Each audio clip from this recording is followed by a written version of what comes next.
Madhouse Podcasting Network.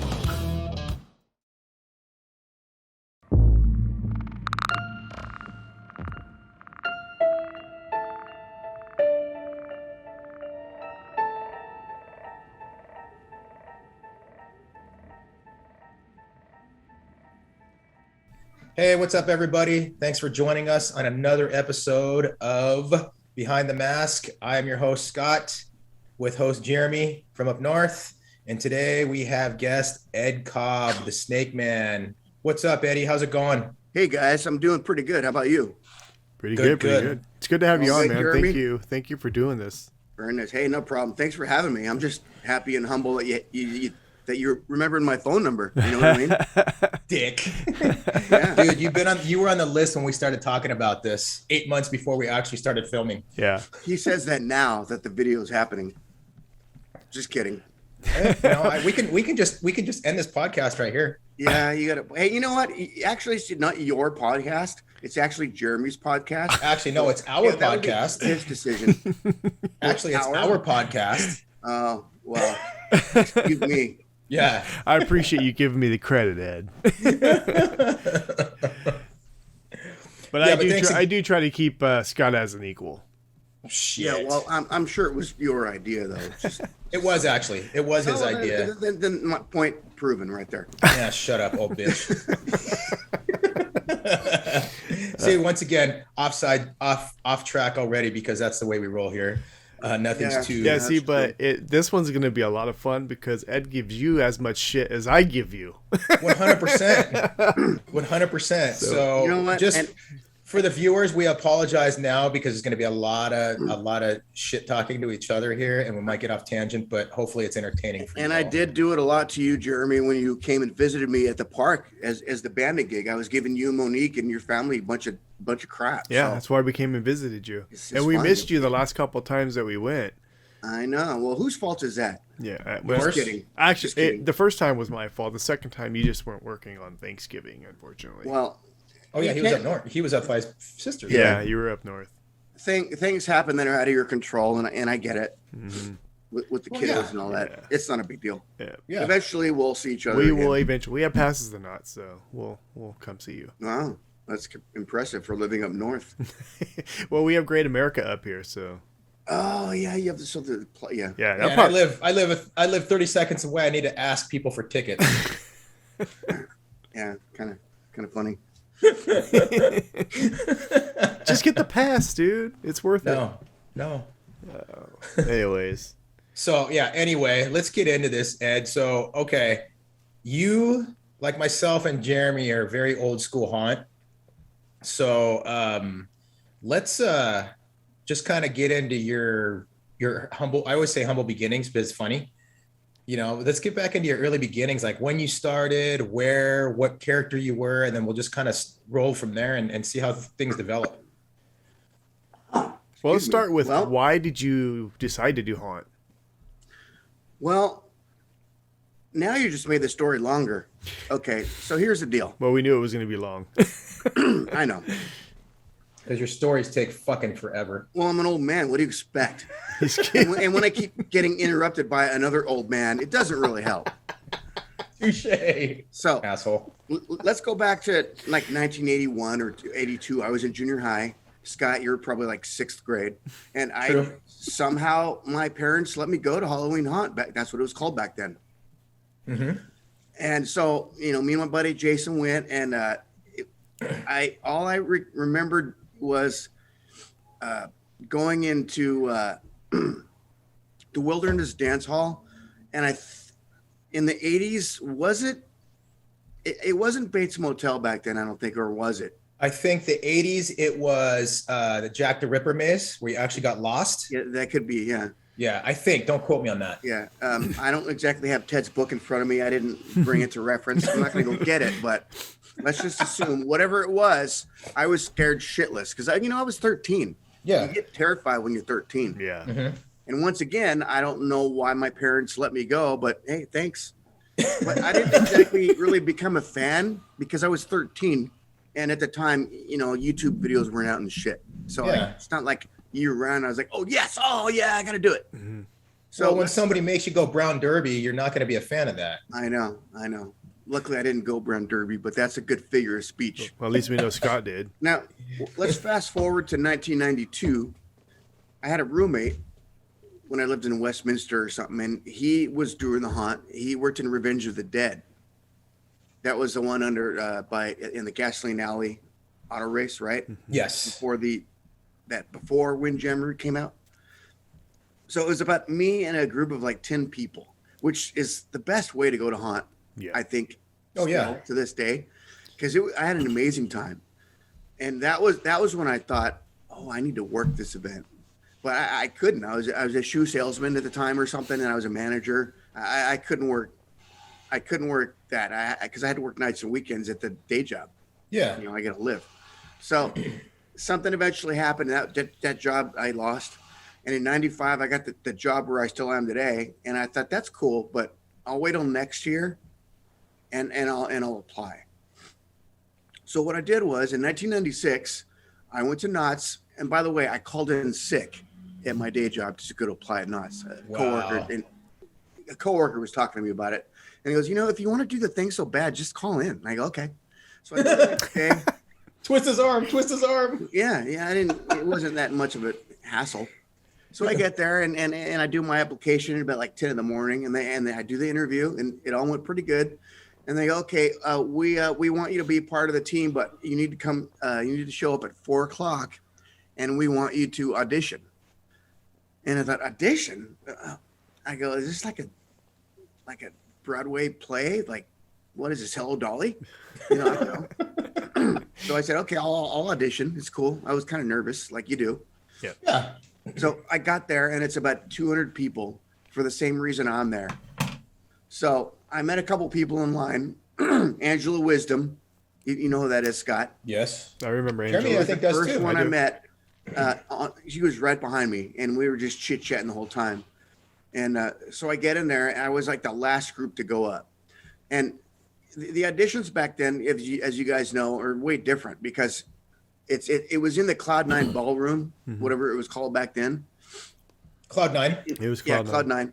And you got all the lights just blinding you, and you cannot see in the audience. You definitely can't see the judges because the judges were off in the wings on the left side. And basically your audience was not judges. It was basically your peers. Yeah. Right. Because they're there for the same reason you are. So that takes the pressure off. Yeah. So I was literally the last group to go up, and what they did, they put a funky character behind you on the backdrop, and they say, okay, say hello in that voice and scare how you think that person would be. And they give you a scenario. And I specifically remember that they said, act like that guy and give a presidential speech. So I just said, you know what? Screw this. I'm going to go all out. I'm going to be a jackass for the next 3 minutes. And I was all animated. And towards the end of my audition in that group, they said, okay, just do your best scare. And that scare is on my YouTube. I happened to grab it from someone's YouTube. It emerged like 6 years ago. Oh, wow. Wow. Because I actually tried to write NBC for years after that, because I figured out what day it was that I called in sick. And it was coincidentally September 11th of 1996. Oh, wow. So that was, and this was after September 11th of 01. So when I asked, I go, that's an easy date. So I'll just keep writing NBC. And they never got back to me, Shocker. And I think at one point back then they had a tagline in their email that said, you could technically get archival footage, but it's $100 a minute. Ow. Wow, that's a lot. That's I don't know if I want to spend like $200. Yeah. Yeah, no. I just let it go. And like I said, that footage finally emerged, and I got my little software, and I was able to get it. And there's a part where it shows me a green shirt being this jackass. With your long hair, huh? No, it was short. It was short. Oh, it was short back then?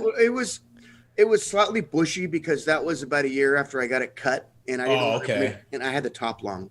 Gotcha. So anyway, long story short, which isn't short, obviously, I get a gig in this maze called the Underground, and that was the first year of the Underground. That because the year prior was when it was Industrial Evil, when it was coincidentally on the same spot as Revenge of the Dead, Right. Which, by the way, I just had an epiphany. It's kind of funny that I ended up in a maze that was a sequel to that area that I saw my roommate. I just thought of that. It's also, You know what I just thought of Your too? names you just pick up. we all started in that maze. I know. I didn't start there, but we all worked in there. And kicker Ed, Jeremy worked the same year with you in there. Yeah, in '98, and I just found this out like 4 years ago. You worked underground in 98? 96. 96 to 99, but you worked in 96. I did. And you said you were very quiet. I was get that. I very was very quiet too. Yep. I think I met like 2 people that year. Yeah. And, I met a few people, but I was a little church boy, so I had a totally different personality, and you know, and I knew like the people that I met there, I wasn't going, like, my thing was like I was trying to get people to go to church. It was pretty pathetic. I had long hair. It was the complete opposite of who I am today, which is the devil. So and now I would say that maze, whether it was Industrial Evil Underground, was probably one of the best mazes of that time. yeah, it was a dope maze. You know, just because it was so big. And what's funny was it's always the same, and it makes sense. But they always say, you know, when you're in a maze, stay in your spot, right? Because it honestly it makes sense, because if you run into one other room that's a different theme, you know, you're not going to match. Well, it just so happens that the underground was pretty much all the same theme. Yeah. And I may or may not have been a rebel and followed people and messed with them and ran all the way to the end of the maze, but You did. no one probably cared. Yeah. Although fast forward to, well, I'll get to that. I worked there from 96 to 99, and there's people I still talk to this day that I still old school bond friendships till today. Wow. That I talk to, like Jose and Nova, for example. Yeah. We had an amazing time in that maze, and dancing to Rob Zombie or Rammstein or whatever came on in the Club Chupacabra when I was a torture master. Do you remember? It was amazing. Do you remember? And I'm getting paid for this stuff. Yeah. You know. Yeah. Do you remember your character number or your character name? Yeah. What? Do you remember what your character name was? Not your like haunt name, but the character name that Knott gave you. Like, basically what it was the first year, 96, because you know they have that piece of paper that you fill out. Yeah. I want to say it was called a Wretched Warrior. That's exactly what I was. Yeah, I was a wretched warrior. Yeah, same thing. Yeah. That's basically it's like the equivalent of generic Cowboy 82 in Ghost Town. Right. This is crazy because I missed you guys by a year in there. Yeah. You did. 95 was my one and only year in there, and then 96 I moved to Ghost Town. Yeah, but you got to work Industrial Evil though. So Yeah. I did. and I don't know. I think that maze might have had a big hallway, but the funny thing is, see, the first year that I worked it, I had the nerd dreams for like 8 months after haunt. Okay, and there was basically this hallway, and if you can picture the backyard, maybe your backyard, Scott, this hallway was a bit longer than that. It was just a long, straight hallway with some funky lights, and the dream basically entailed me walking down that hallway like every night. And I'm thinking, wow, it was kind of funny. Yeah. But I was gonna say something I forgot, but it'll come back to me. But That's how these go, dude. You're like, wait a minute, I remember what I was gonna say, and you backtrack. Well, That's because Scott. that's what I'll end up doing. It's because Scott. By the time I get to like 2020, I'll say, oh, by the way, Oh, you remember back in '96? yeah, you know about a half hour ago in our conversation. So, So you work the off at track stuff that. So anyway, 96 to 99. I'm thinking, okay, at this point, like I said, dancing and all that music made me realize this is just a paying hobby. And it's always been a paying hobby to me, and will always be that. Yeah. Yeah, it's nice to get the extra money for Christmas, but that's what it is. It's a paying hobby. It's awesome. Yeah. So 99 comes around, and I happened to be backstage, and a couple of us saw it. I remember Allie. Yeah. Allie was, I want to say she was a Cenobite in horror. Yes, she was. At one point, and I saw her back there, and I was talking to her about it, and she told me about it, and she goes, "Yeah, it's this maze with all these old school horror movies and stuff." And I'm thinking that sounds kind of awesome, and Jose had seen it too, and I go, "Dude, you want to just jump ship now, because we've done underground for like a while, and let's go to Horrorwood next year." So we did, and we both got. I think we realized we wanted to be Scream guys. Because not not to sound lazy, but it's not sounding lazy, but we sit there, and I think that was the first maze that Knott's had of its kind, where people sit there in random seats, and everyone thinks they're dummies. Mm-hmm. Yeah. Okay.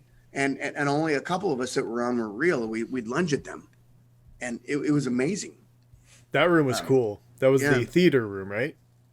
Yeah. Yes. You walk towards the screen. And I want to say that was, I didn't see all of them all the way through.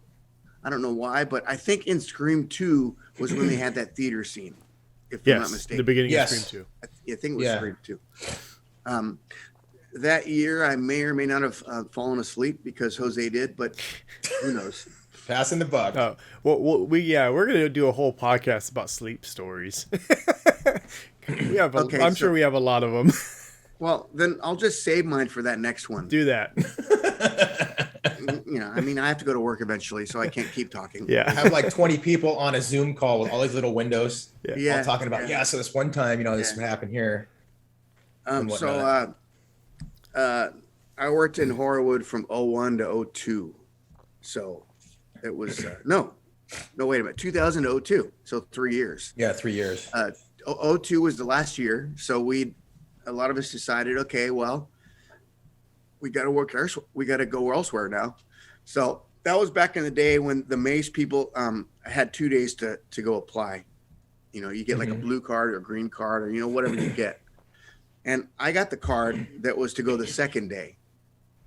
So this was like early 03, maybe July, June time. Yeah. And I was at my day job, and Oak texted me and goes, dude, you know what? Just show up today. Because my schedule was the next day.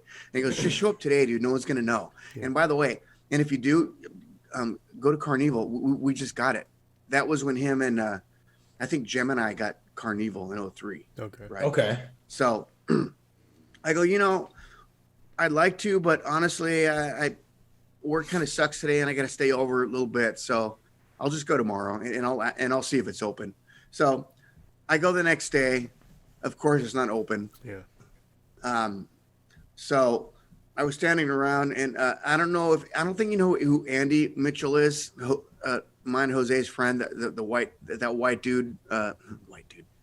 A lot of white dudes there.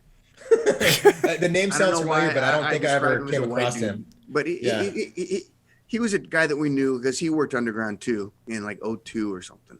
Yeah. And he had just pulled up, and I go, so, dude, you want to work Blood Bayou? Because I heard about that maze. Mm-hmm. And he goes, yeah, okay. So we went inside and we filled out the paperwork, and I ended up working Blood Bayou. It was awesome. I had so much fun in there. I was a hillbilly. Yeah. Nice. I was by that the Audrey 2 plant, in that greenhouse. Yeah. And it was so fun. And that you were in that one. You worked with Glow, Val, Esrin, Chase. Not Glow. She worked a different year. I think she worked a year prior to me. Oh, okay. But that was the year that I met Val, because she was a gypsy, right? Yeah. A fortune teller or whatever. Yeah. Yeah, and Pigeon was there. Mm-hmm. Naaman was there. He was the high priest guy. Yep. In the end, yeah. Over the skeleton. Yeah, over the skeleton. That was wow, a lot of different people that.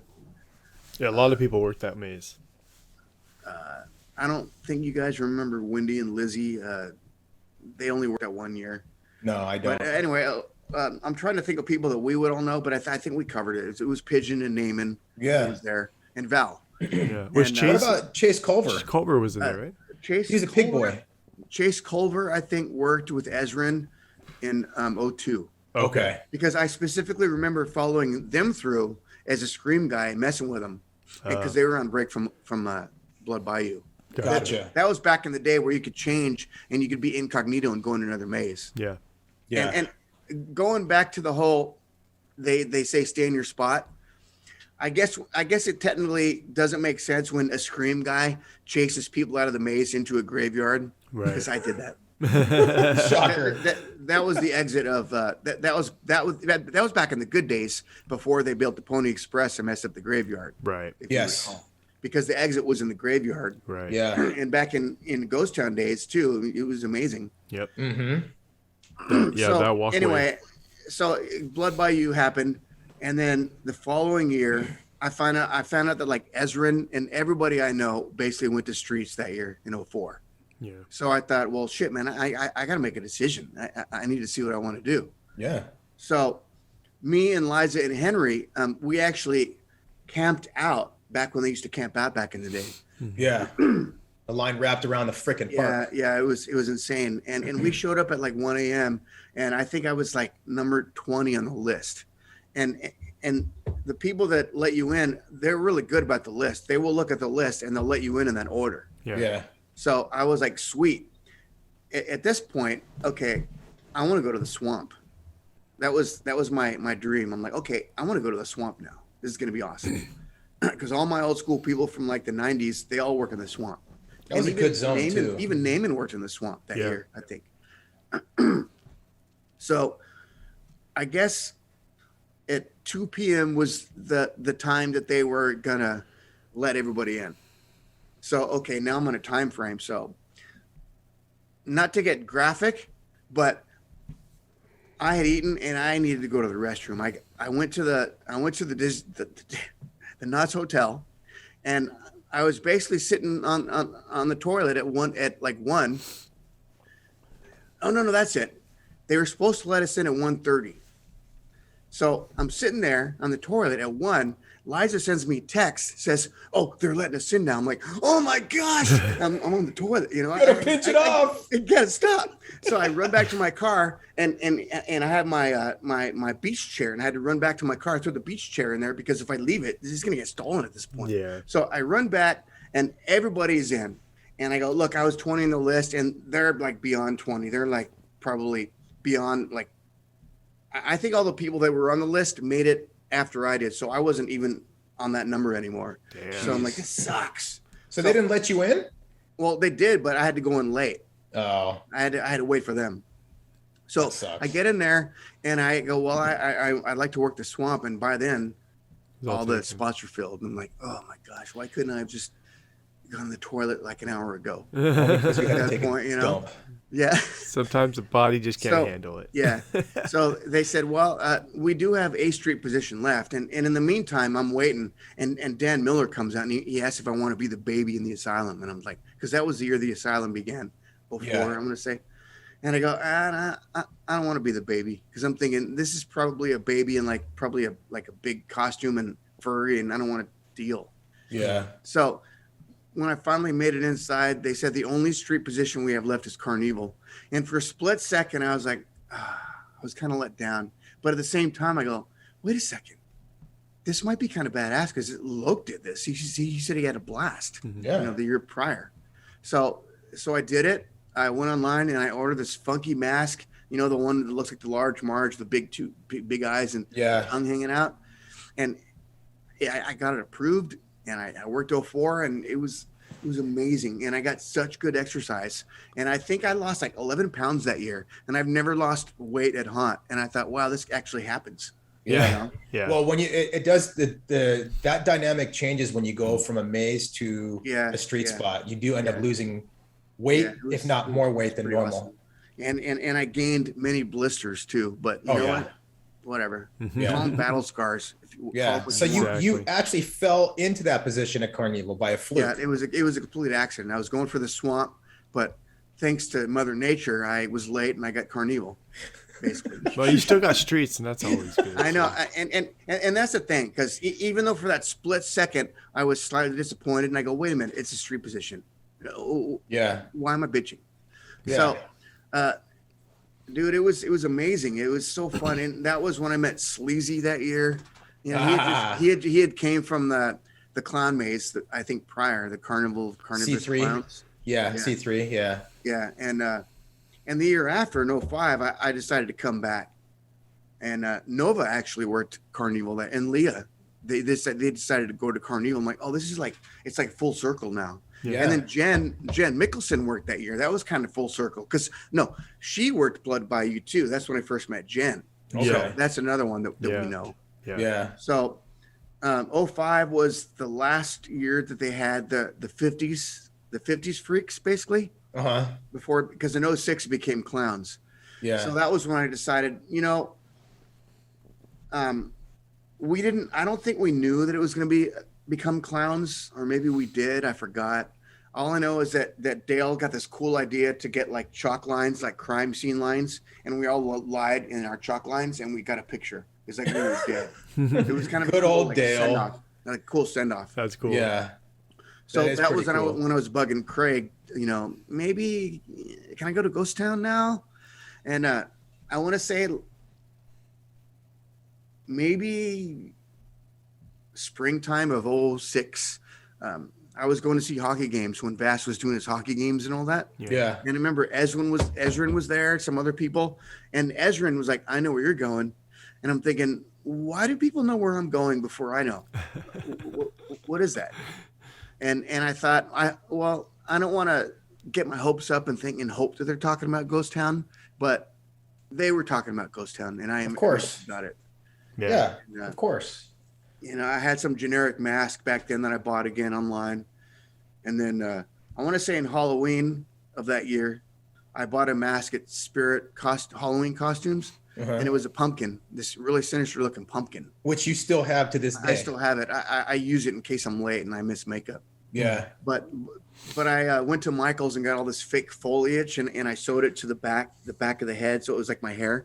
So it's this pumpkin mask with all this fake foliage on it, like it was pumpkin vines. Nice. But it actually, when you did that, it actually looked really good. Yeah, it was, even though pumpkin leaves are like that big, these were that big, but it's so what? No one's But gonna. the idea of it worked. The idea there of it goes was, his camera. I mean, I did put a lot of work into I don't know it. why my camera does So, this. So annoying. So what I did was I wore that Halloween night, and Beast and my friend Jessica and Mike Watt and some people said, "Dude, you know what? You need to wear that piece all of next year now." And I go, I'm kind of thinking I will. So I did. In 07, my second year, I wore the the pumpkin that whole year. Right. And it was awesome. And I ran with it. And I was looking forward to wearing it again in 08. So you did the full pumpkin 1 year? 1 year. Okay. And what happened was in 08, I went to apply and do the paperwork. And Craig pulls me aside, who back then Craig was called, the Haunt Father. Yeah. I'm guessing Dude, you he covered still that. is. You cover that in the last podcasts. What am I telling you for? He still So- is the Haunt Father, dude. Yeah, always. So he pulls me aside and he goes, just letting you know, I nominated you for makeup this year. And for a split second, once again, I was almost let down because I'm like, damn it, I wanted to wear that pumpkin face again. And then Yeah. But and why? I had this blank look in my face, and Craig goes, if this is too much pressure, just let me know. I go, oh, no, we're all good. I'll do makeup. Yeah. In his sarcastic tone. Yeah. Yeah. Well, kind of. And he looks But, at you like this. Yeah. Yeah. That is the way Craig did it. Yeah, he's like, because I kind of froze like a deer in headlights, because then the reason I did was because back then in 08, it was a very coveted thing to get makeup. yeah. Yeah. It really was. Yeah, it was a big deal. So it happened. And I went backstage and I went to wardrobe, and Denise Paxton met me back there, and she had this naked piece. I didn't know what it was. I wasn't going to ask because I'm just like this new makeup guy. And she puts this piece up to my face and is doing this thing, sizing it up, whatever, make sure my face is good. And she goes, "Okay, we're good. Looks like we got our snake. Nice to meet you. Have a good day." And I think, "Thank you." And I walked off and I go, "Wait a minute, I'm a snake?" So, okay. So I happened to go to a museum later that month, and it was in LA, and I went to the gift shop, and they had this big, long 6-foot rubber snake. And I go, this might be kind of cool to use with a piece that I guess I'm going to be a snake. So I'll buy it. So Snake Daddy with Snake Baby. yeah. Yeah. And then, and my coworker actually he had a newborn like 2 years prior. So I asked, "Do you happen to have any rattles lying around that maybe you didn't throw out because your sons don't use them anymore?" He goes, "Yeah, I'll look around." And I go, "Okay." So I go to work the next day, and he has this big old rattle. I'm going to say like 4 inches in diameter, 3 or 4 inches in diameter. With So a it's big handle. pretty, yeah, good Yeah, size. the one that I still have today. So Yeah. it was blue, and I picked it up and I shook it, and it was loud, and then I was like, "Oh, this is perfect." So I took it home and I spray painted it black. And then first day out there, I walked out with that snake, and I had the rattle like by its tail, and I was acting like had a little baby rattle with me. That's so cool. I couldn't exactly hide the rattle. That's why I made it black. So if you could see me out there, you could see me holding a rattle. Oh yeah, it's a maraca. Yep. Well, dude, it's not that whether or not we could see you when we were working there, because you always used to come up to us and make. Yeah, and I would hiss too. Yeah.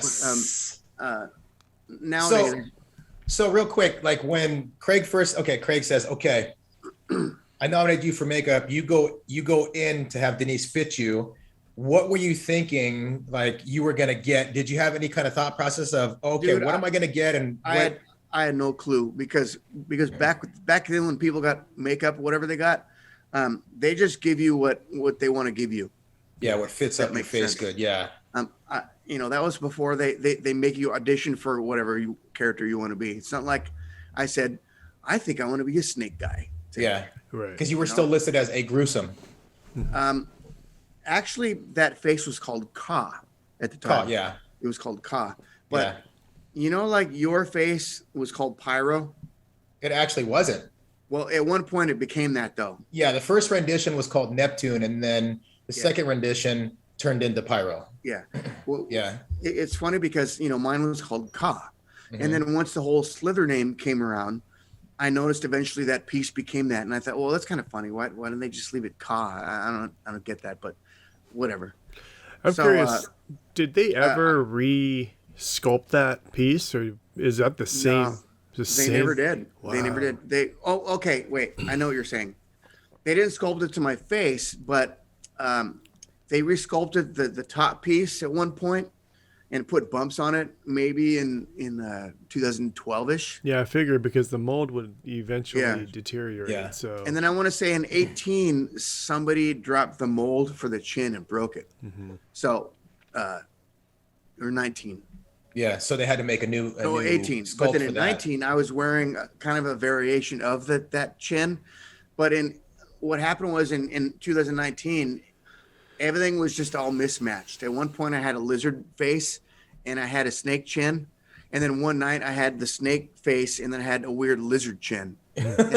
If you look at pictures back then, it's very funky. So you were kind of like this? Yeah, it was like really this? odd. And the lizard chin went out like way out here when it's supposed to stop there. Yeah. So it was really oblong. Because a lizard was more like a dinosaur and the jaw goes back here. Oh, it fully looked like that. Yeah. And then I think a couple nights since I had the lizard face, I didn't have teeth, so I fully looked like a turtle kind of. Yeah. So the funny thing is that face that you wore. You know who that was originally sculpted for on his face was? Well, it was not Hal. It was that other guy. No, it was an old GM of the park. Greg, you remember Greg? Maybe. That's right. Greg Pecan. That guy grew up down the street from me, from my parents when I was growing up, and I remember one time he's like, hey, he hits me up. He's like, hey, I'm going to come and find you. This is during the middle of the run. He's like, I'm going to come and find you. I'm going to pull you. We're going to go take the hearse to a spot tonight. I'm like, what? He's like, yeah. And he's like, I'm going to be out there in makeup. He comes out in makeup. I had no idea who he was. He hits me up during the pre-show. Yeah. And I look at him, I go, who is that? And I listened to his voice. I'm like, holy shit. So he ended up coming out there and running around with us. But that was probably early 2000s that was made. So I'm surprised the mold has lasted this long. You know? Yeah. It was because I think Hal had it 2 years? Yeah, he did. Maybe. I think his last 2 years before he departed. Yeah, because he departed in like 03, 04. Something like that. Yeah. Yeah. Yeah. So not having it, so it wasn't out there till like 08, basically. Yeah. Which I don't know why they didn't have it out there that whole time, but whatever. I think it was being used as a promo piece. Oh, I got you. Yeah, because I know they do that sometimes when they don't use a face regular running, it turns into just promo for a while. Yeah. And then they go forward with that. Yeah. Jeremy, your camera's gone again. He's totally gone. So okay. So I become this guy, and I did buy a couple extra things just for my own entertainment. I mean, I went to Target and I bought a snake light. Those ones you put in a barbecue, if you remember that. Yeah. And it was basically a light that had like a big snake on it. Yeah, it's like a hinged one. And people would ask me, "What is that?" And I go, "Well, it's my snake light." And then, but Yeah. type of shit. And people are like, what? Yeah. And what I did was I ended up putting what do you call it? Scare cloth on the end of the snake light to make it look, ghost towny. Yeah, ghost town. So it was funny, but I only used that a couple of years. Ferret loved it. To this day, when I see her at haunt, she goes, "Where's your snake light?" I'm like, Ferret, "Hey, that's been long gone. I'm sorry." Yeah, it's like, sorry, girl, bye bye. But it's just me and the rattle now, and because I like to walk faster, and I noticed when I had the snake, I would slow down more. Because I mean, how much did that thing weigh? 6 foot rubber snake. Yeah, it was like a pound or so, but it was just a mind thing. It just slowed me down. And it was fun to use, but kind of awkward. And nowadays, I'm all about the personal exercise going out there. Yeah. And if I get 8,000 steps a night, then I'm happy. Like you started out slow, and now as you get older, you're getting faster. Yeah. How the fuck does that work, dude? Which is kind of ironic. Yeah, I know. So can we actually hear Jeremy, or is he just completely out? Can you hear me? I'm Good. I can hear you. I just wanted to double check. Yeah. Because it's like I'm talking to darkness. Yeah, his camera keeps cutting out. I don't know why it keeps cutting out, man. That thing. Okay. Yeah, well, as long as all this stuff gets put on the podcast, I'm happy. Oh yeah, no, he's still recording. It's just his camera goes I'm out. Just being funny. Oh, I know. No, really? Yeah. Yeah. So okay. It's been a while. We're up till okay. So how many years in are you now for haunt? Well, obviously we're not counting 2020. So provided I don't get hit by a bus, this year is going to be my 26th. Wow. Which is crazy because, I remember back when I hit my 20th year, it was my 10th year in Ghost Town and my 20th year. It was kind of a cool milestone. Yeah. So this past year, it was my 15th in Ghost Town and my 25th. Yeah. So that's a milestone too. Silver anniversary. That's pretty crazy. Yeah. Crazy to think about. Back in the days when I'm thinking this is just a paying hobby, which it still is. Mm-hmm. I'm just, you know what, dude? I'm just having fun. I'm just happy and I'm humble that I still get to work there. Yeah. And I'm totally grateful for my day job. They put up with all my that shit, me taking time off to go do it. You're like, okay, just go. Back then it was only in October. Now it's like before mid-September, dude. 15th, yeah, early mid-September, and they still let me. So I'm very thankful for that. And I got a couple years in me still, so we'll see. Yeah. So when are you gonna start reevaluating? Like when you hit the 50th, like a lot of people say, or when the 50th? I think I might be one of those guys. Yeah, because the 50th. It's odd to think about now. The 50th was supposed to be next year, 2023. Mm-hmm. Yeah, now it's going to be 24. So, dude, I'm gonna be 55. So, I think it might be time. Yeah. Well, what is your body telling you? I mean, it sounds like you're still good to go. Like I can still do it. And I could theoretically keep going, but are you still having fun? We'll see. I'm still totally having fun. That's good. Yeah. So I don't know what it was about I can't say last year because it was 2021, but I think that might have been in my top 5 last year's run. Really? Yeah, it seemed like a lot of people, and that makes sense because of the whole shutdown, and it makes sense. I think that might have something to do with it. Yeah, people would, because you have the guests who are super excited to finally go back to an event. And then you have the monsters who are like, oh my God, we missed it. We missed a year that we didn't expect to miss. And I could totally tell the guests were having fun. Yeah. Yeah. Dude, I was jazzed when I was able to go 3 times this year. Yeah. And I was hyped. Yeah. And, a lot of the times when you can tell the guests are having a good time, it kind of, you feed off that too. Yeah. Because it's the right energy. Mm-hmm. Yeah. It's like back when there was that time that we used to be able to take pictures. Mm-hmm. Yeah.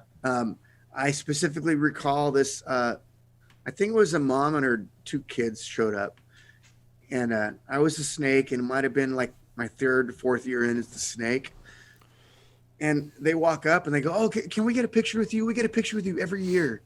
And I thought, that's really bizarre. Yeah. Like I'm that guy that they want to get a picture with every year, but I mean, that's cool. I'll take it. Yep. Yeah. That was kind of cool to hear.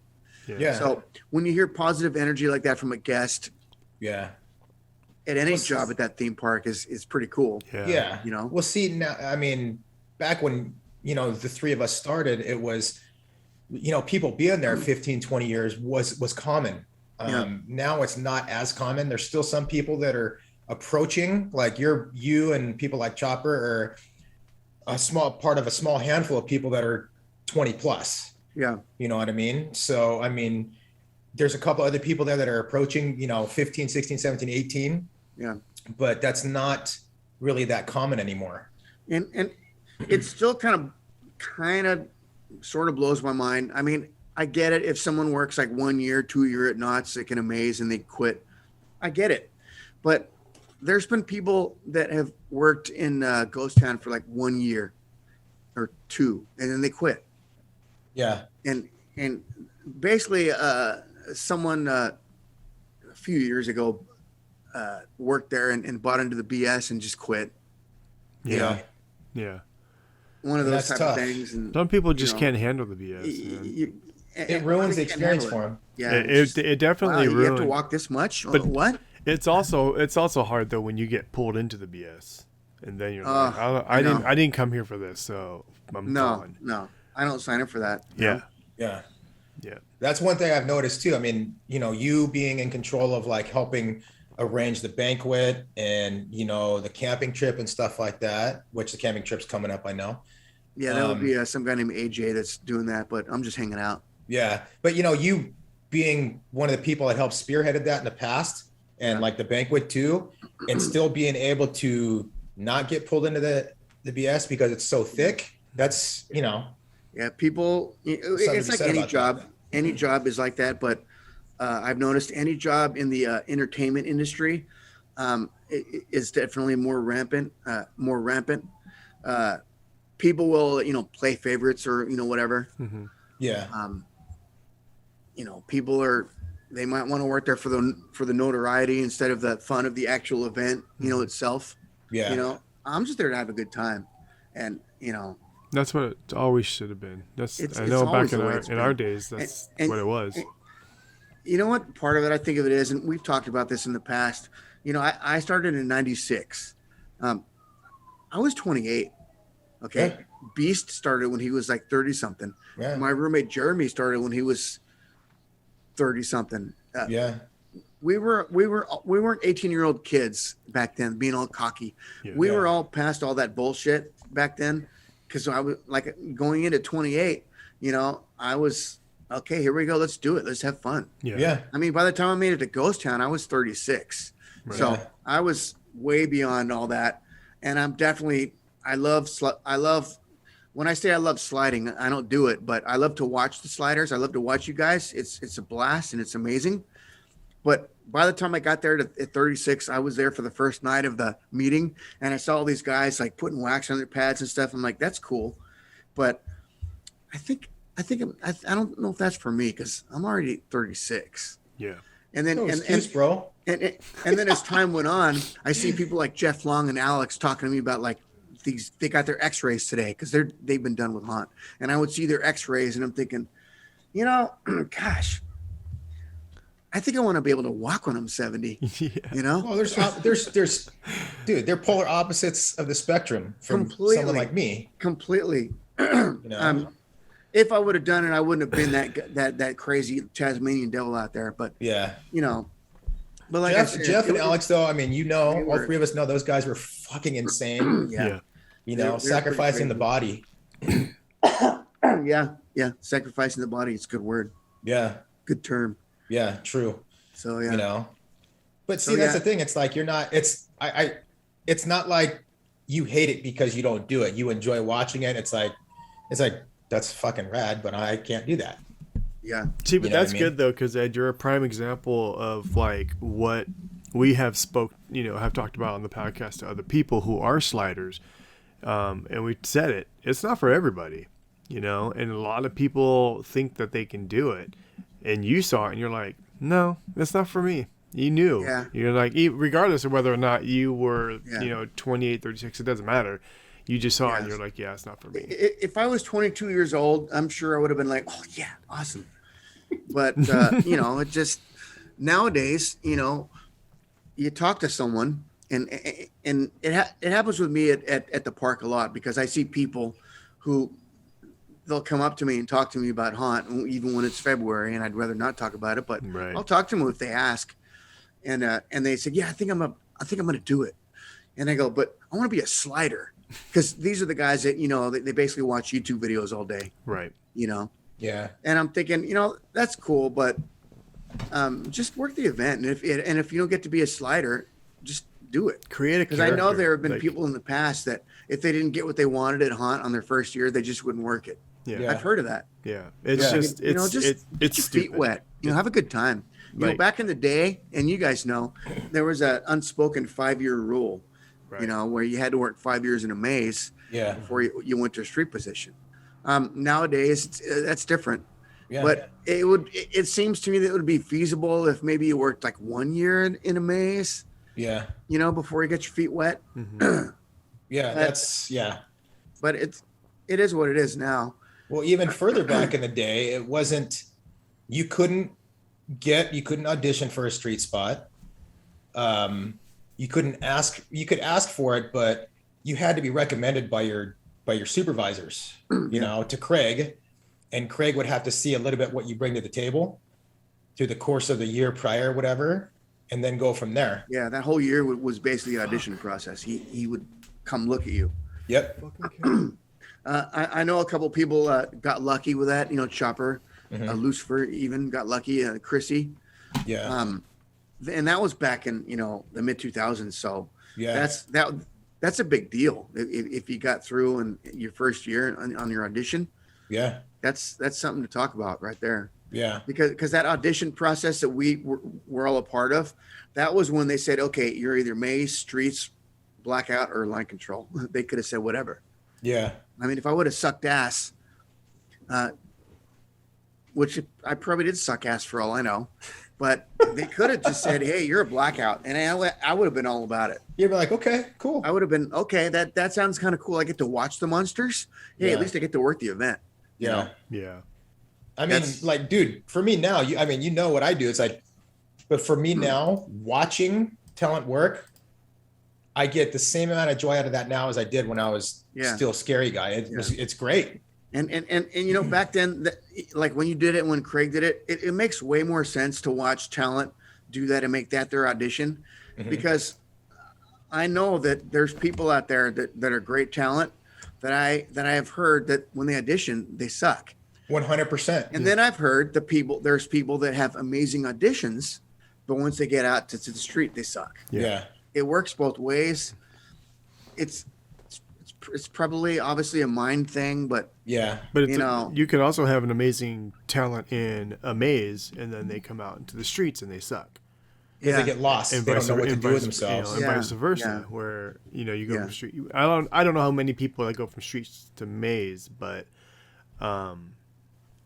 Boogie and Boots did that. yeah. Yeah, I mean, it's They're the only ones I know that voluntarily did it, It's very Yeah, as rare. opposed to saying, "Oh, you got to go back to a maze." But some people just don't know. The streets are too much. It's like, oh, I have too much freedom. I need to be confined a little bit. Yeah. It makes sense. There's nowhere to hide either in case you get an Yeah. ornery guest. Yeah, I know. All I you can know. do is run. The year after I retired, we went and helped out Dave Enlow, and we worked his event a couple nights. And being restricted into a maze it took some time to get used to that. Yeah. So it goes both ways. Until I Yeah. snuck out and went in the front. Yeah, I saw clips from that. Yeah, his maze is fucking fun, dude. Yeah, you know who Dave Enlow is, right, Ed? Yeah. He ran Chamber of Chills in Bakersfield. Oh, okay. Yeah. So he used to come and visit. That was us a nice every year. headshot, Jeremy, by the way. Oh, thank you. Yeah, I know, right? Nice shirt. Speaking of which, not to go off topic like we've been the whole hour, but to your back right, Scott, there's a picture of Pyro with some dude dressed up in a Knott's tech. Who is that? That's me, jackass. Well, Oh, you mean the random Mexican that's drawn up there? Are you talking about right here? yeah. Yeah, that's you? me. That's me in cast lead mode and me in monster mode. Okay, I that's had a drawing. Kenzie Crow do. Okay, yeah, I get it. That's a Yeah. drawing, and that's why it threw me off. Yeah, I Yeah. commissioned Like- Kenzie to do that for me. Oh, okay. Yeah. Very So- nice. Very nice. But we're talking about 96, right? We are And, now. Yeah, we were talking about 96 when you first came when you first came in. Yeah. See this print right here, and you were talking about your footage. You're trying to get your video from NBC. Oh yeah. So this here was my first year in Ghost Town, and that's me on the top. From your side, it's going to be left. That was 96 LA Times. Oh, okay. And so once I saw that, I reached out to LA Times to try to get a copy after it went out of circulation. They wanted to charge me like $80 for a copy. Yeah, that sounds about right. Yeah. So I ended up That's getting my hands ridiculous. on that. I can't remember who gave it to me. I cut it out and framed it. It's been framed since a year after Oh, good, since good. 97. Yeah. And I dug it out about probably a year ago out of my garage from when I moved back, and I finally put it up here. Wow. So talk about nostalgia, huh? Oh, that's totally nostalgic. Yeah. Well, that's the thing too. It's like my office is all nostalgic stuff from different parts of my life. Oh You yeah, know? because obviously you're in the office, and that office is done now, right? Yeah, it's done. Yeah. Okay. So new floors, new paint, all my stuff up.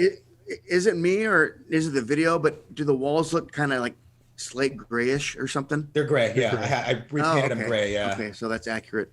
Yeah. Okay. No, it's very just nice. you're colorblind, dude. Your eyes are. Okay, my so. Okay, you went through your haunt stuff. Now let's talk about what else you do for the park and when you started that. Kind of parlay into that because it ties together. Well, it's funny. It's like a long chain of events. I can thank my day job for working haunt, and I thank haunt for what I'm doing now. But I'm actually a train bandit in the entertainment department. I robbed the trains, like what you used to do at one point Yeah. for a year or so. Yeah, I did that for 3 And, years. That also came to me sort of as an accident, I guess you could say. Mm-hmm. One year I was, I want to say it was 2011. Let's guess it was about then. And I knew that Dusty Geezer, Mike, he was Santa, right? Remember? Right. So one day, I think, it was 11. I'm in the graveyard walking around messing with people, and he was there, and he just nonchalantly walks up and he goes, you should be a Santa one time. And he immediately goes, but we're all filled this year. And I'm thinking, why are you telling me that then? Wait, Dave said that to you? No, Mike did. Mike Williams. Oh, okay. He goes, you should be Santa sometime, but we're all filled this year. And that kind of like struck me like, why don't you tell me this like in the off season and get my hopes up? Yeah. So that year I went and I applied at the unemployment office. I go, I like to be a Santa. And they go, yeah, we're all filled. And I go, okay, you got anything open in entertainment? And he goes, no, that's all full. And I go, okay, you got anything in, what about those people that like walk around and, pick up trash? I was actually going to want to do that because I thought that'd be cool to pick up trash Yeah. and just hang out. And they go, oh, park services. Okay, here's an application. So I filled it out. Sure enough, they didn't call me. I'm thinking, stupid. So the next year comes around, 2012. And this, I want to say Craig was doing the Santas, but I guess Julie Owens took over. I Okay. wanna say. Yeah, she was So- head of entertainment at the time. So Craig knew that I wanted to be Santa from the year prior because I had talked to him. And he goes, so just so you know, I don't do Santa anymore, but someone named Julie does. Her name's Julie Owens. And he goes, can I get your cell number? And I gave him my cell number. And I never got a call. So now it's like December of that year. And Mike calls me on the phone and we're chit-chatting. I go, yeah, dude, you know what? I gave Craig my cell number. And he said someone named Julie Owens is doing Santas, but I never got the call. And he goes, well, that sucks because we're kind of filled now. And he goes, you ever thought about being a bandit? Because he had gotten the bandit gig too. Yeah. He had been a bandit since. Yeah, like he was a 08. bandit. Yeah, years ago. Yeah. Prior. And I go, honestly, I never thought about being a bandit because I thought it was just this highly coveted thing. I didn't know. And he goes, well, we're going to have an audition in February if you want to check it out. And I go, okay, that's cool. And that was the year in 2013 that me and Sparrow went and auditioned. Mhm. And that was when I realized that Craig was actually heading up the whole thing, which I had no idea that he did that. Yeah. Which I thought, oh, this is awesome. Yeah. I wasn't expecting to be a shoe-in. I wasn't expecting to be like, oh, I know these guys. Hey. Yeah. And Mike Hardy was there too. Which Yeah. I guess at the time I didn't know Mike Hardy was a bandit. Yeah. Because I wasn't going to the park. Yeah, he was a bandit with me. Yeah, I had a Disney pass then, so I never went to Knott's. Yeah. I was all about Disney, you know. So he had been a bandit for like 5 years already, and I didn't know. Yeah. So he was heading out the audition with Craig, and that was when I met Dave. Of course, he was heading it up. Bionic Dave. And so I figured, well, I use the same mentality as I did in '96, and I go, I don't know exactly what I'm doing, but I'm going to read these one-liners. And I was given this gun, and I go, I'm just going to be a jackass. So I went, and they, you know, they what they do is they get 2 sets of chairs like a train, and they set them up like in a line, right? Mm-hmm. So it goes, okay, just walk down the middle. That's your train, and just draw people. And I go, I'm doing this. I'm going to be a loud, energetic jackass, you know. Yeah. So I went up to some people, and I went up towards Mike, and I don't know what I was thinking, and I walked outside of the train, and I walked on the other side, and Mike stops and goes, "You want to get back on the train?" And I go, "Oh," and then all the people laughed like you are. So I get back on there, and then you know, I robbed him. Yeah. And Mike gave me a hug and says, "It's good to see you," and he was all jazzed for me. I don't know if they had thought right there and I was going to get the gig, but it was me and do you remember who Mike Gupta is? Does that sound familiar? No, not Gupta. He's good dude. I worked with him for about a year. He was a Disney guy too. So Gupta. I've been doing that, and you know, back in the day when you have to go to Knott's and do the Scary Farm, they basically let you go, right? And Yeah, then the when you come transfer back, release you, you have to. You basically have to fill out a novel of paperwork all over again. Yeah. And it sucks. I remember. You know what's weird is I didn't have to do that novel of paperwork. I think I just filled out 3 sheets of paper from what I recall to transfer Okay. from Tram Bandit to. Well, I'm talking before you got that gig though. Talking about when you work, you have to go back for haunt every like year. when you only worked haunt. When we went to Oh, rehire, yeah. rehire would take like 3-4 hours, Right. sometimes 5. Yeah, it was such a pain. Yeah. Yeah. And half that time was filling out that novel of paperwork. It seemed like too, and waiting. Writer's cramp, signature, Yeah. signature. So in 2013, I got one of many interviews, and Dave goes, so just so you know, you can work haunt, but if we happen to need you on a Saturday or Sunday, you're gonna have to work as a bandit that day and be off that night of haunt. So I go, okay, that's fine. Yeah. Let's do it. So, and then I realized the following year when I worked Scary Farm again, I was in the books already, and like you just said, I only had to fill out like 3 pieces of paperwork. All I had to do was fill out a transfer. It was so easy. It's seamless almost. Yeah. And it's different now when I work haunt on the last night.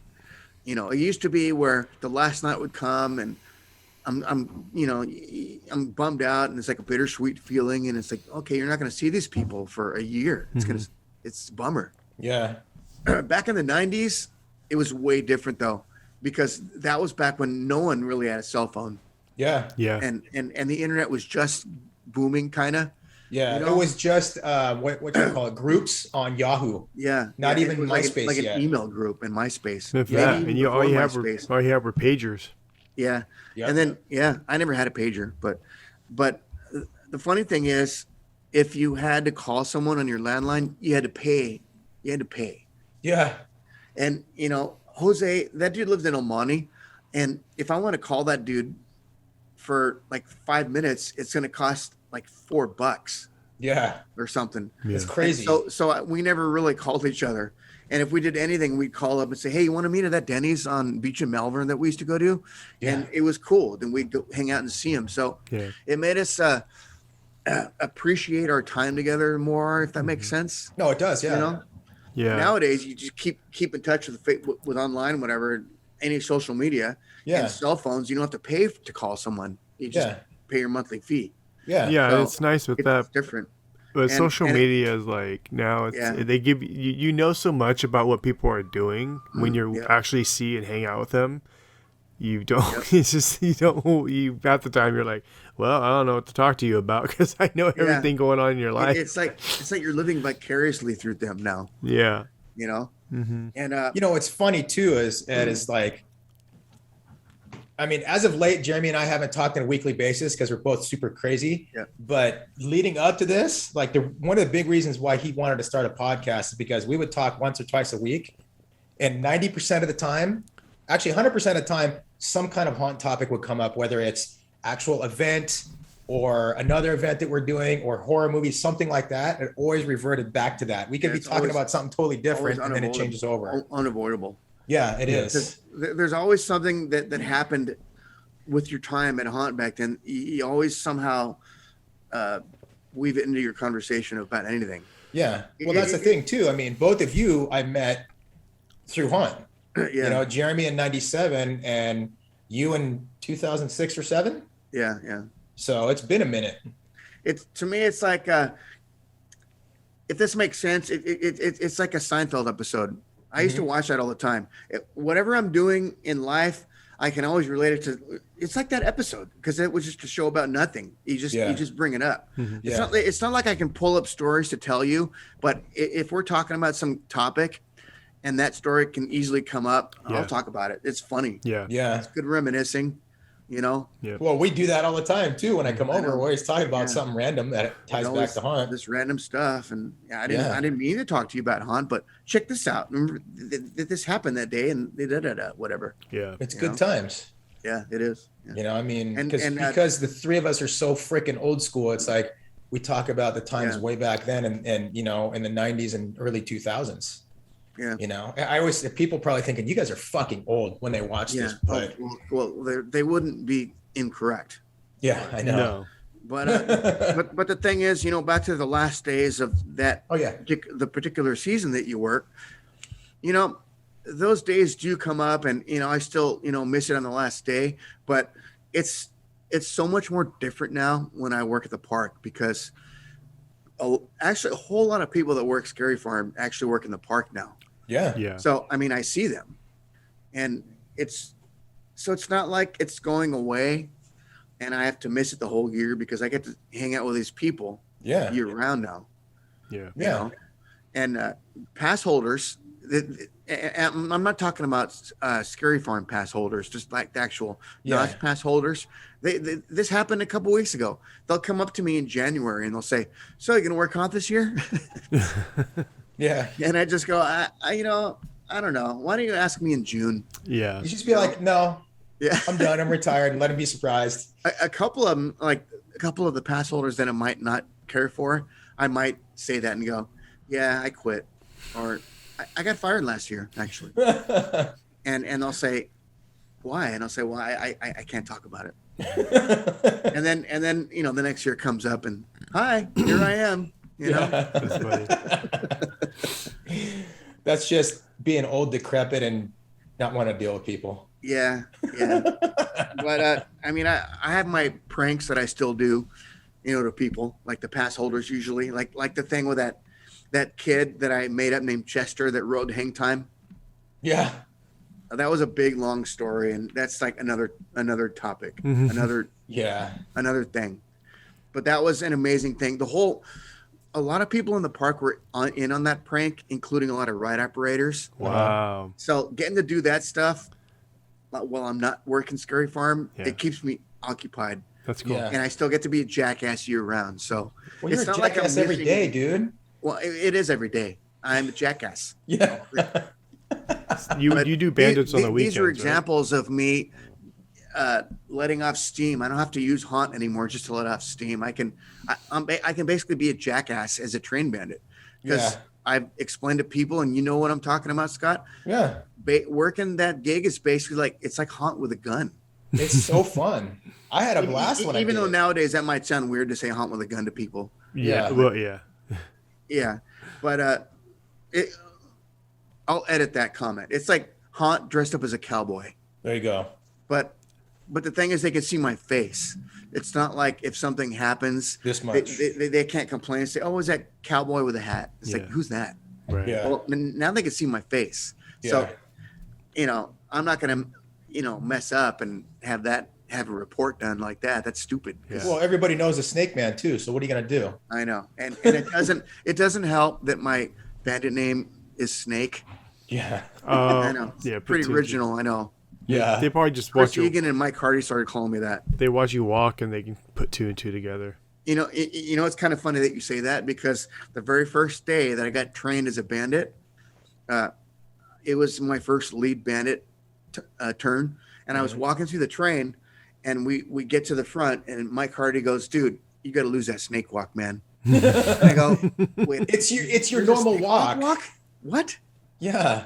I didn't think about that, but I guess I immediately changed it up, I guess, and Well, the thing is, your Whatever that snake was, I walk changed is your normal everyday walk. yeah, Like you could be in a totally different character, and I can still tell it's you because of the way you walk. yeah. You know what I Well, mean? I guess I have a certain walk because I was doing a maze for Scare LA back when Rick West was a part of it still Uh-huh. in Pasadena. Mm-hmm. And I was dressed as a jester. It was like this Mardi Gras maze. Mm-hmm. And Ted Doherty comes walking in.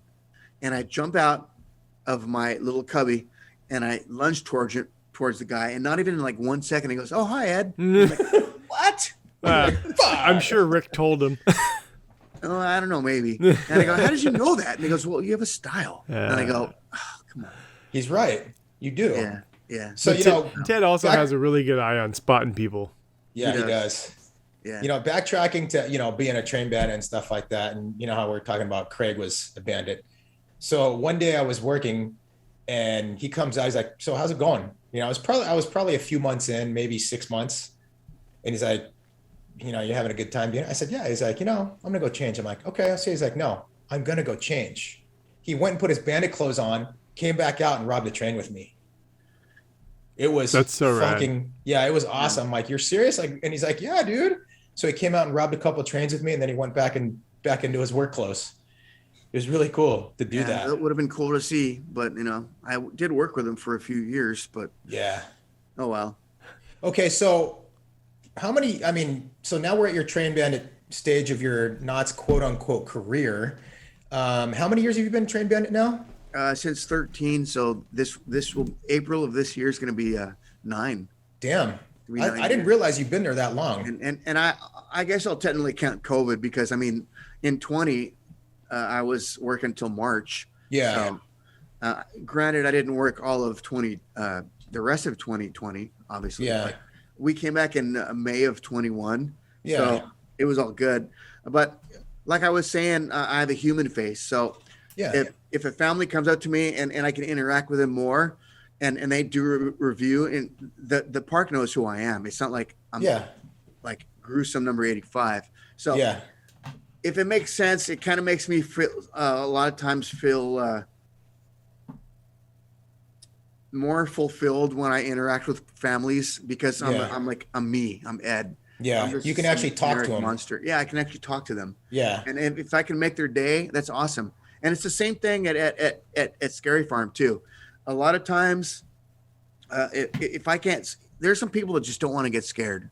Yeah. And if they walk by me, and I try to scare them, and it looks like a fail, oh well, it sucks. I move on. Yeah. But then there's some people that, well, if I can't scare the shit out of them, maybe I'll do something to make them laugh. And if they laugh and if they walk off, that's better than nothing. Because I'd rather have someone walk off and laugh than have them walk off and say, "You suck." Yeah. It's entertainment. Because you're entertaining them. Because we're technically in quote unquote customer service anyway. Yeah. So let's Loosely do it, stated. So yeah, working year round at the park is awesome, and I'm still gonna do the bandit gig besides after the hunt gig ends. Yeah. There's gonna come a time where the hunt gig's gonna end, and I'll still be a bandit Yeah. easily. So that leads fun. me into the next question for you. So now that you do both, I know you started hunt way before you did your bandit gig.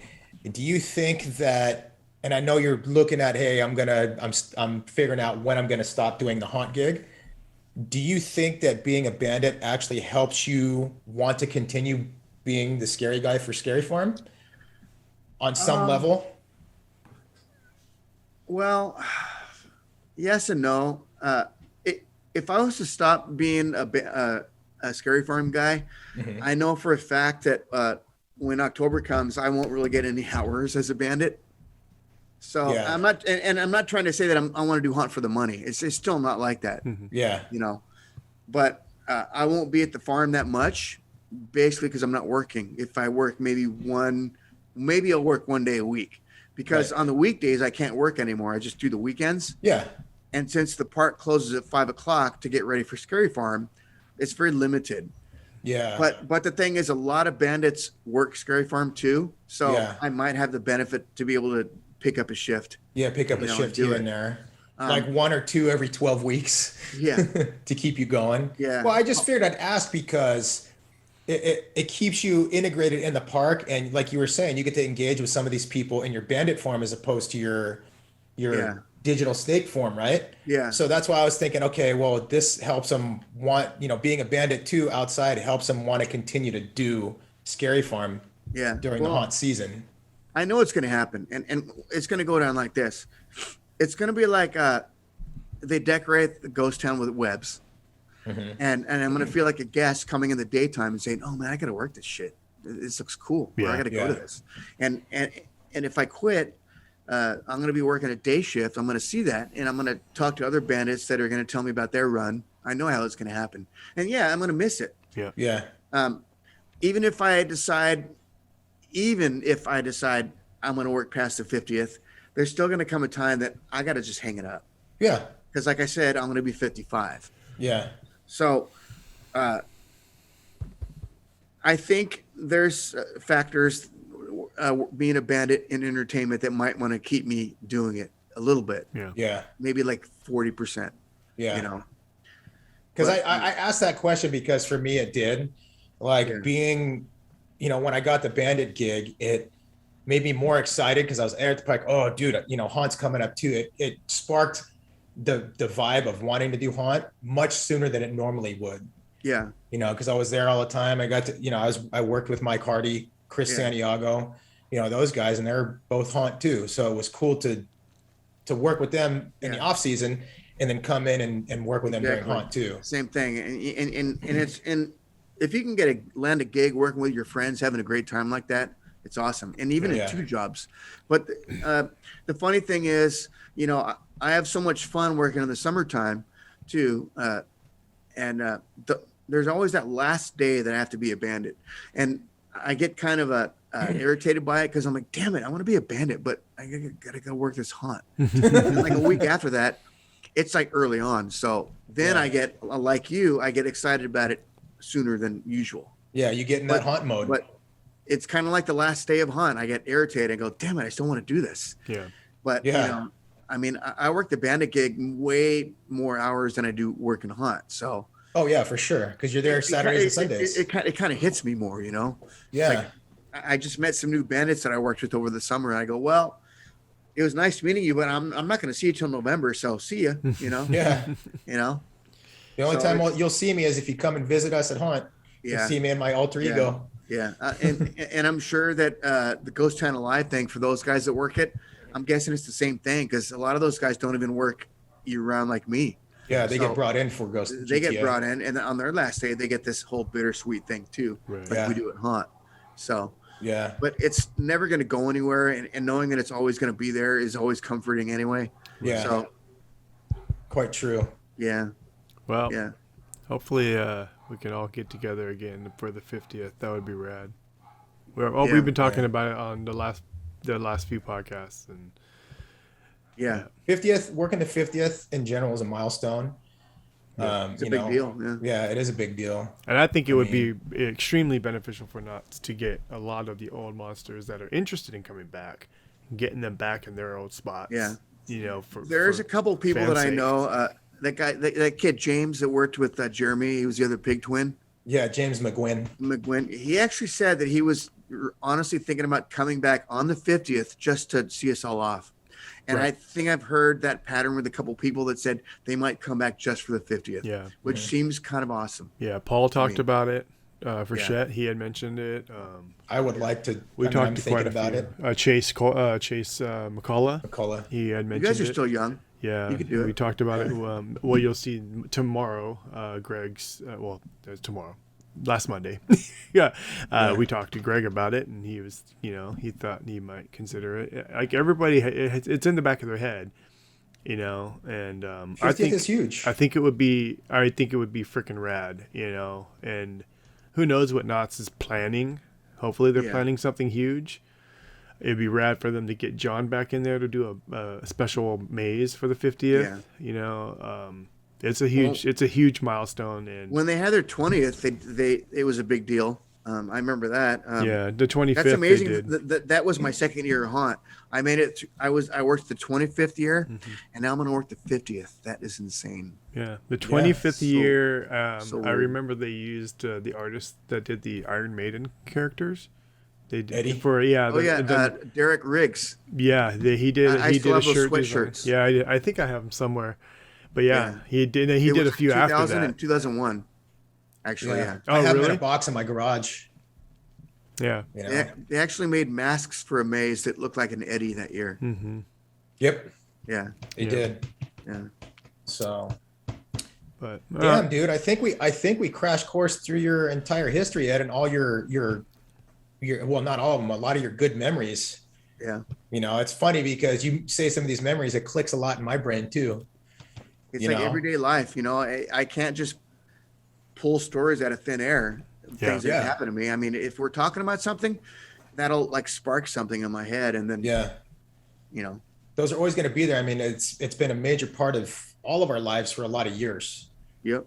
And it's still going and fostering other It's things. kind of that we amazing do. that about half my life I've worked Haunt. It's That's I never crazy. thought I'd be that guy to say that, but I guess I am. Yeah, me too. I've been in the industry for over half my life. It's crazy. Yeah. Yeah. It's just like a part of you now. It is. You Something can't to be escape proud it. of. Eat, breathe, and sleep it. Yeah. Yeah. So, with that note, I think we should close out this podcast. But before you do that, Ed, do you want to plug in your social medias so people can look you up and follow you? Well, I have a Instagram. It's called at Digital Snake Bandit. It's all one word, Digital Snake Bandit, just like it's spelled. And I actually have a YouTube channel too, and that's called, guess what? It's called Digital Snake Bandit. No. It's called The Digital Snake Bandit. Okay. Sorry. So But if you want to do that, that's fine. That's cool. And that's what we want to do. Make sure we get your socials out there too. Yeah, there were a couple random videos that I made in the lockdown. I was bored as shit, and I made a couple of videos. I'm gonna go check those out. If you want to come laugh at him, go for it.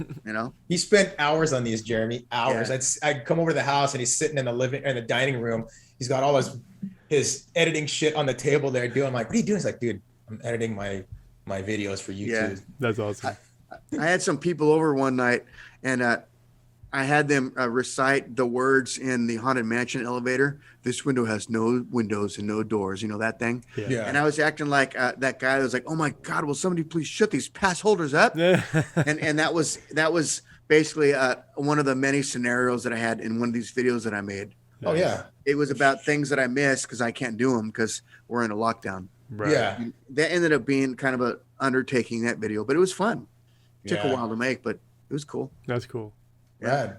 We'll go check it out on his YouTube channel and his Instagram channel, and we're gonna close out here. Ed, Really quick though, fucking camera. do I do subscribe to your channel, right, Jeremy? I know I do. I believe so. Yeah.